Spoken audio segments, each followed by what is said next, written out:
You're gonna rip your dick off. What? If you stick your dick in this vacuum cleaner and turn it on, you're gonna rip your dick off. Why would I do that? I don't know, sir, because it's not gonna feel like a blowjob. How would you know? I mean, I'm not going to. Good. Because if you did, you would rip your dick off. So, are there like multiple power settings on this? Yeah. There's high and there's low, and both of those will rip your dick off.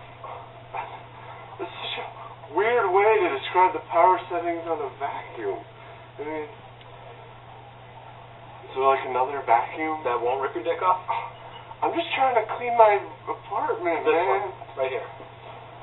This is a vacuum cleaner that sucks dicks really well. I don't know what your deal is, man, but I just have a messy apartment, and you're being a real weirdo.